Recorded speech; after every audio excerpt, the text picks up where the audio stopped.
अब तक सप्त चिरंजीवी थे और मार्कंडेय जी को मिलाकर श्लोक दूसरा बनाना पड़ा, मार्कंडेय तथाष्टमम।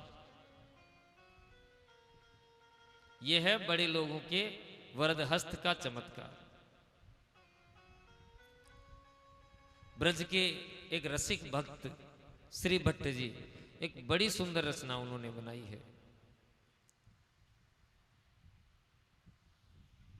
मदन गोपाल शरण तेरी आयो, मदन गोपाल शरण तेरी आयो, मदन गोपाल शरण तेरी आयो, मदन गोपाल चरण कमल की सेवा दीजे, चरण कमल की सेवा दीजे, चरण कमल की सेवा दीजे, चरण कमल की सेवा दीजे, चेरो कर राखो हर जायो, चेरो कर राखो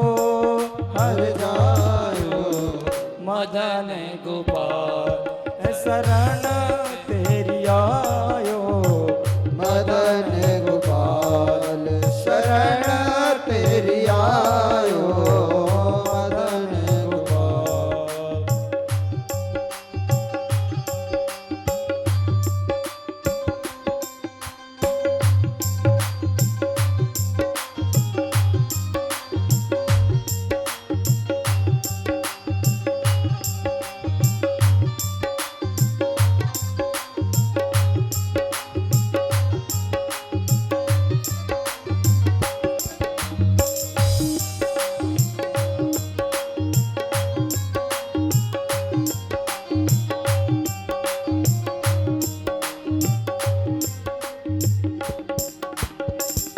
जे नर विमुख भये गोविंद सो, जे नर विमुख भये गोविंद सो, जो नर विमुख भये गोविंद सो, जे नर विमुख भये गोविंद सो, जन्म जन्म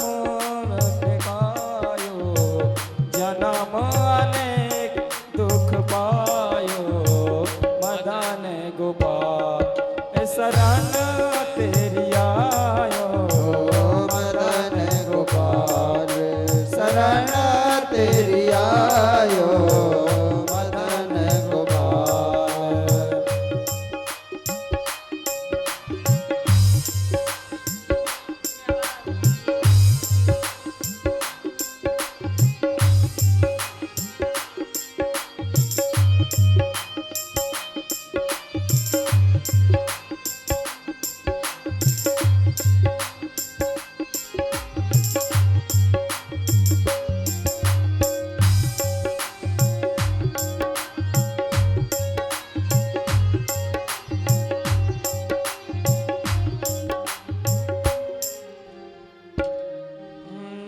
श्री भट्ट के प्रभु दियो भय पद, श्री भट्ट के प्रभु दियो भय, श्री भट्ट के प्रभु दियो भय पद, श्री भट्ट के प्रभु दियो भय पद, यम डर प्यो जब दास कहायो, यम डर प्यो जब दास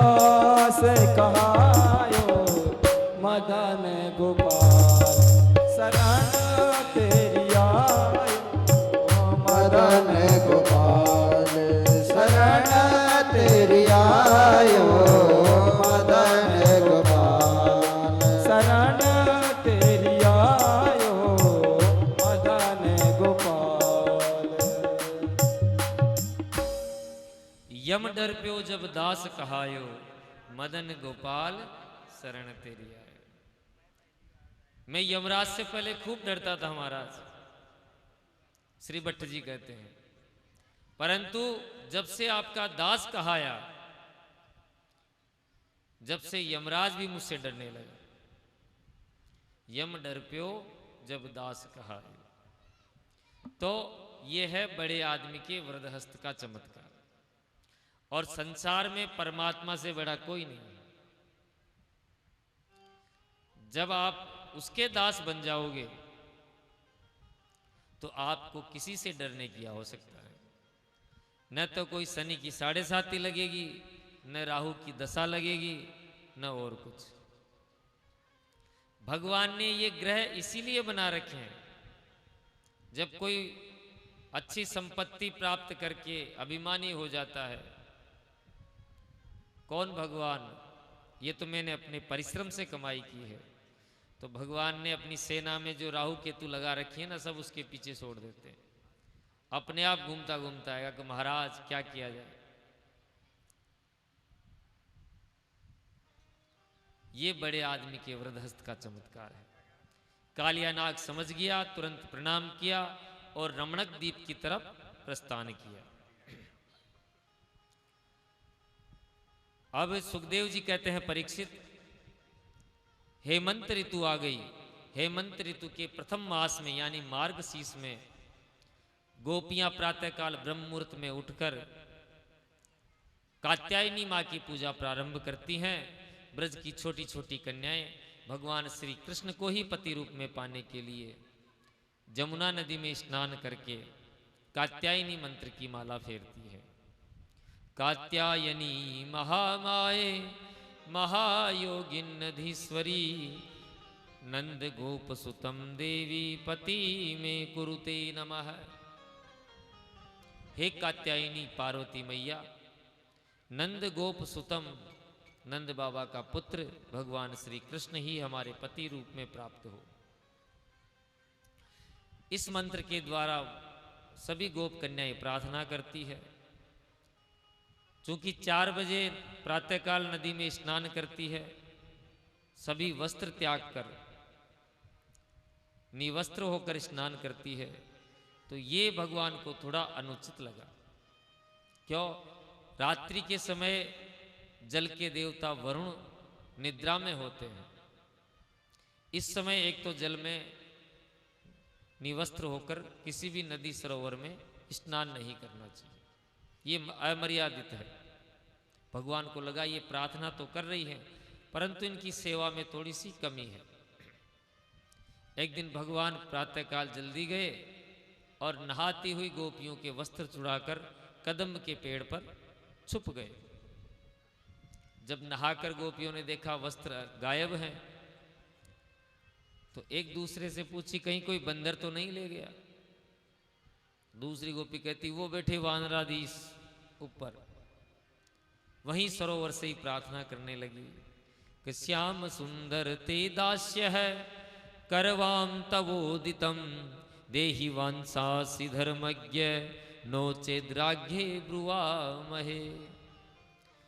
हे घनश्याम, हम सब तो आपकी दासियां हैं, आप इतने बड़े धर्मात्मा हैं, फिर भी आप ऐसा व्यवहार करते हैं, हमारे वस्त्र तुरंत वापस करो।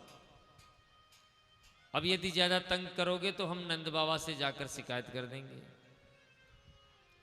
भगवान ने कहा कि एक तरफ तो हमारी दासी बननी हो ऐसा कह रही हो, और दूसरी बात हमारे नंद बाबा से शिकायत करने जा रही हो। जाओ पहले जाकर शिकायत ही कर दो। दूसरी गोपी बोली, बावरी बिना कपड़ों के बाहर जाएगी कैसे? तुरंत हाथ जोड़ लिया कि नहीं नहीं प्रभु, हम तो आपकी दासियां हैं, आप हमारे वस्त्र लौटा दो। भगवान कहते हैं जैसे गई थी वैसे आके ले लो, जैसे पहले गई थी सरोवर में वैसे ही आकर ले लो। भगवान ने कहा, गोपियां कहती प्रभु पहले आप नहीं थे, अब आप हो। भगवान कहते हैं यही तो आपका भ्रम है, हम तो पहले भी थे और अब भी हैं। इसका तात्पर्य यह है, गोपियां है जीवात्मा, भगवान श्री कृष्ण है परमात्मा, और ये जो वस्त्र हैं ये है माया का पर्दा। जीवात्मा और परमात्मा के बीच में जब तक ये माया का पर्दा रहेगा तब तक दोनों एकाकार नहीं हो सकते, तब तक महारास नहीं हो सकता। गोपियां समझ गई, बाहर आकर भगवान से वस्त्र प्राप्त किए और भगवान ने उनके मनोरथ को आगामी शरद पूर्णिमा को पूर्ण किया। महाराज का अधिकारी वही है जिसका वस्त्र हरण हो चुका हो, जिसका वस्त्र हरण नहीं हुआ ना, जिसकी माया का पर्दा नहीं उठा, वो महाराज का अधिकारी नहीं है। वे ही गोपियां महाराज की अधिकारी बनी जिनके कपड़े भगवान ने चुराए थे। इसलिए पहले चीर हरण किया, उसके बाद में महारास में प्रवेश किया। अब मैया दीपावली के दिन प्रातःकाल उठते ही इंद्र पूजा की तैयारी करने लगी। रसोई में बढ़िया बढ़िया मिठाइयाँ बनने लगी और महाराज ये सुगंध आने लगी कि जैसी सुगंध आज हमें आ रही है। अब हम विचार कर रहे हैं कि कब कथा पूरी हो और कब मिठाइयों का स्वाद चखें। भगवान की नींद खुलते ही रसोई में से इतनी सुगंध आई कि भगवान पहुंच गए रसोई में। भगवान बोले, मैया आज इतनी मिठाइयाँ कैसे बन रही है? कि लाला आज जय जय की पूजा करेंगे। जय जय करेंगे? कि थोड़ी सी मिठाई तो खिला कर, नहीं नहीं हाथ मत लगा, अभी भोग नहीं लगा। डांट कर भेज दिया। अब भगवान उदास होकर बाहर गए। जो घर के बाहर नीम के चारों तरफ चबूतरा होता है, वहां नंद बाबा बैठे थे कि बाबा आज मैया खूब मिठाइयाँ पकवान बना रही है, पर खाने की तो बात क्या, छूने भी नहीं देती। कि ये किस बात की जय जय करेंगे? कि बेटा तुझे पता नहीं, हम इस दिन पूजा करते हैं। भगवान ने पूछा, किम फलम, उसका क्या फल है? बाबा ने कहा कि लाला हम लोग इंद्र की पूजा करते हैं तो इंद्र प्रसन्न होगा, इंद्र प्रसन्न होगा तो बरसात करेगा, बरसात करेगा तो हमारे खेत में फसल होगी और घास पैदा होगी, और उस घास को खाकर गायें खूब दूध देंगी।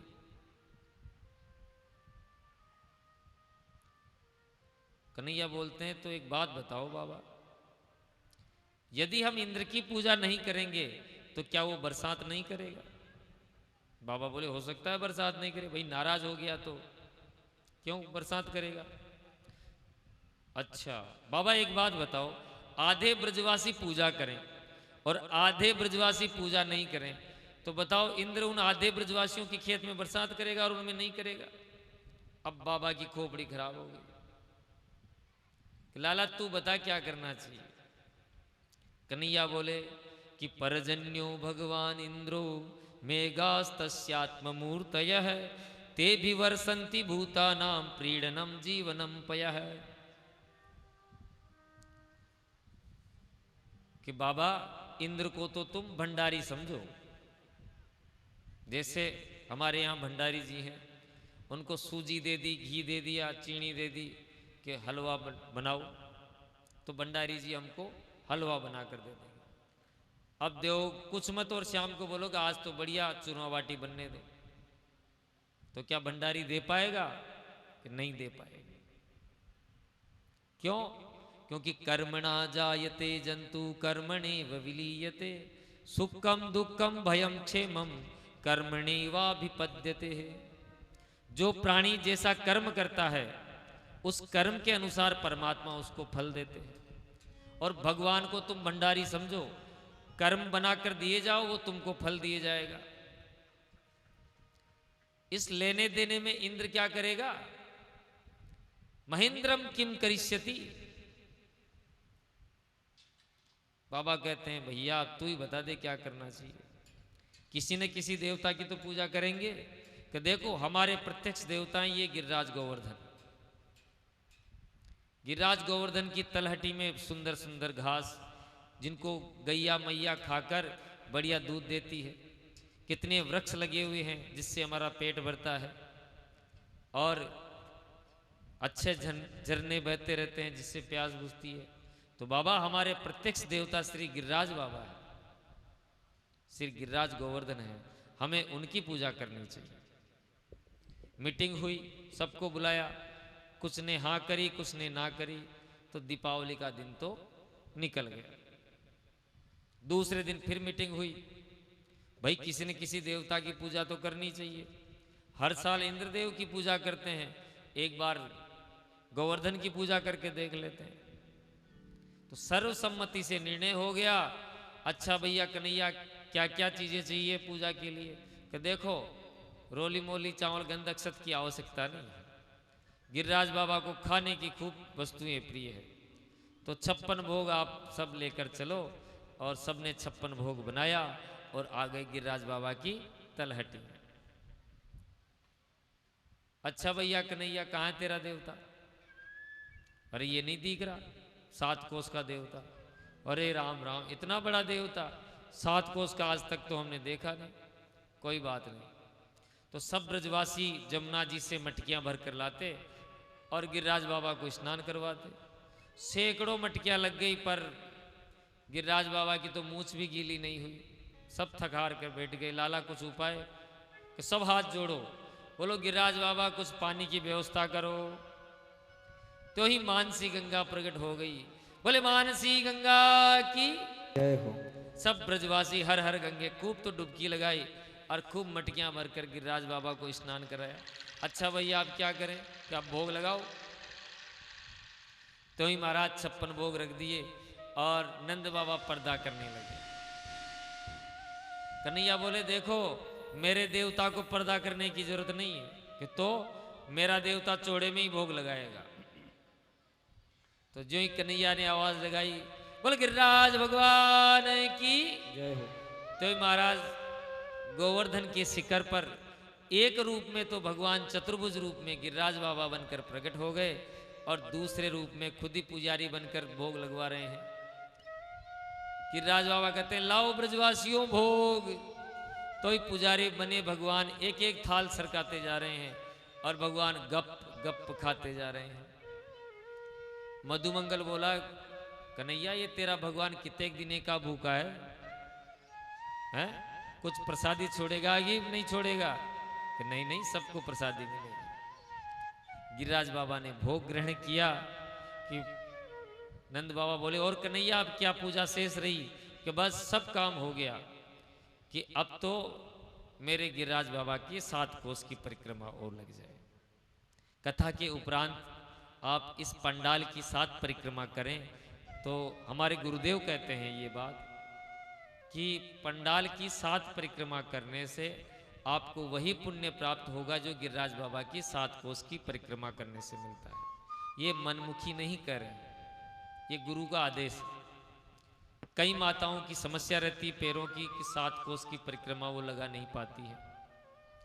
तो इतनी सी दूर की लगभग 1 किलोमीटर भी नहीं होगी, अगर 7 परिक्रमा 400 मीटर ज़्यादा नहीं है, 7 परिक्रमाएं कर दें तो आपको वही। हाँ आप देखो अपने रोज भागवत की परिक्रमा होती है, तो इसमें आज जो गोवर्धन लीला होगी और गोवर्धन महाराज की जो परिक्रमा होगी अपने पूरे पांडाल की होगी।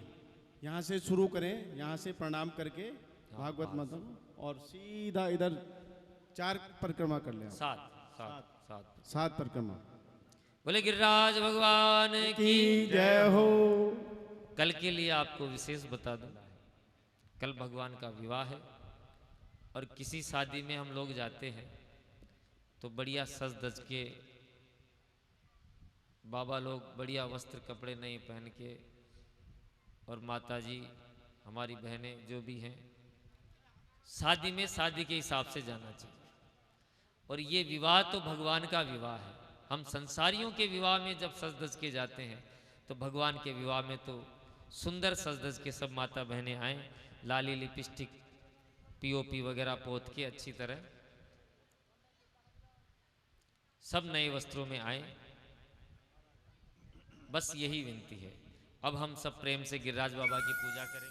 और जो गिरिराज जी की शरण में चला जाता है तो उसके जन्म जन्म के पाप तेरी शरण हम तेरी शरण, गिरिराज धारण हम तेरी शरण, गिरिराज तेरी शरण। बोलो गोवर्धन महाराज की जय हो।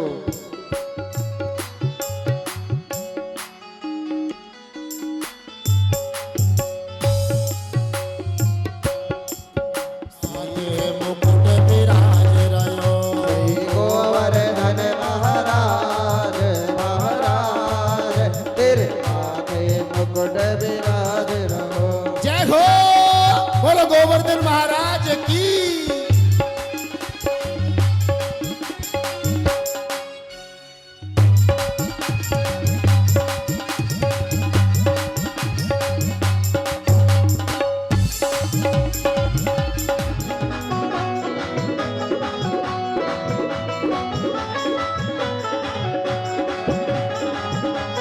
नहीं, आप तो नाचो आराम से। गोवर्धन महाराज आपकी ऐसी सुन लेंगे।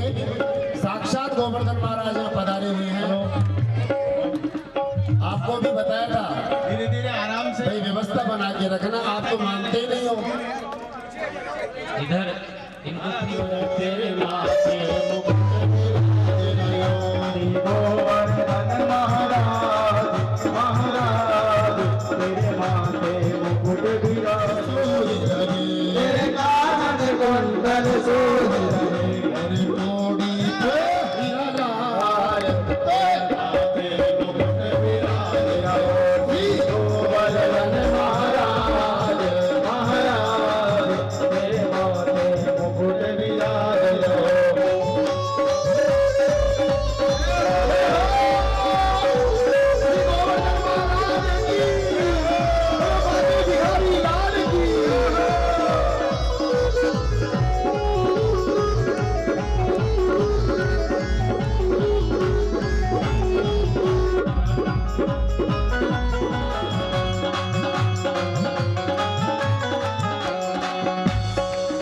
तेरे गले में कंठा सोए रहे, तेरे गले में कंठा सोहे रहे, तेरे गले में कंठा सोए रहे। तेरे गले में कंठा सोहे तेरी झांकी, तेरी झांकी, तेरी झांकी बने विशाल विशाल।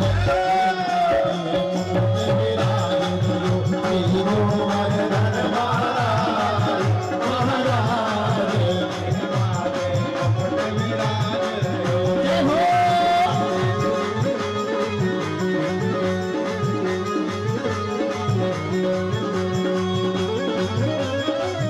कपिलेश्वर विश्राम विश्राम, तेरे माथे मुकुट विराज रयो, श्री गोवर्धन महाराज महाराज, तेरे माथे मुकुट विराज रहो। श्री गोवर्धन महाराज महाराज, तेरे माथे मुकुट विराज रयो। गोवर्धन महाराज महाराज, तेरे माथे धर तेरी आरती गाओ।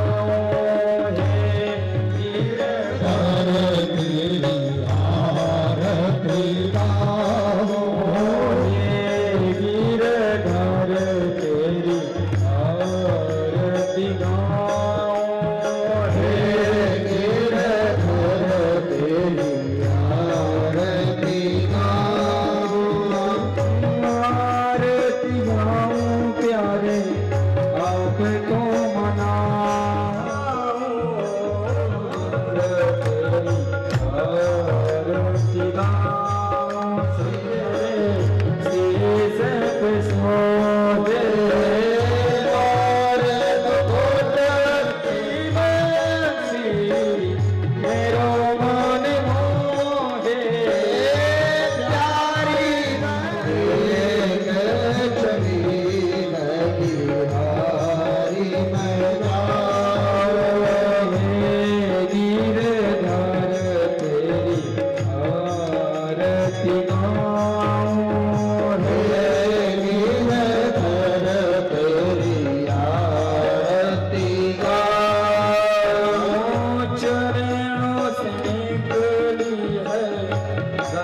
गंगा प्यारी चरणों से निकली है गंगा प्यारी जिसने सारी दुनिया तारी जिसने सारी दुनिया तारी मन प्यारे साथ आप हो हरि चरणों के दर्शन पाओ हरि चरणों के दर्शन पाओ राधा रमण तेरी आरती गाओ राधा रमण तेरी आरती गाओ